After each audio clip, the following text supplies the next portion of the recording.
Sasaran fisik rehab Masjid Baitul Mutakin, program TMMD ke-111 Kodim 0718 Pati kini mulai dikerjakan.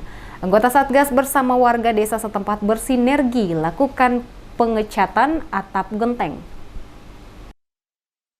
Salah satu sasaran fisik rehab masjid dan musola program TMMD ke-111 Kodim 0718 Pati adalah Masjid Baitul Mutakin di Desa Taman Sari, Kecamatan Jaken, Kabupaten Pati. Perehaban Masjid Baitul Mutakin kini mulai dikerjakan. Anggota Satgas bersama warga desa setempat gotong royong bersama lakukan pengecatan dimulai dari atap masjid. Sersan 2 Komunikasi Abdullah, anggota Satgas TMMD ke-111 Kodim 0718 Pati mengatakan, meski lokasi tinggi dan panas terik matahari tidak membuat semangat anggota Satgas luntur untuk tetap bekerja.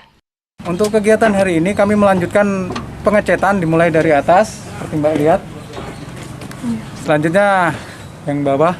Untuk kendalanya di ketinggian aja dan teriknya matahari.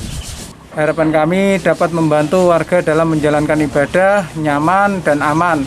Karena dengan adanya TMMD ini, kami juga mengecek untuk genteng-genteng yang pecah, memastikan bahwa atap dalam kondisi aman, agar warga Desa Taman Sari dapat beribadah dengan tenang.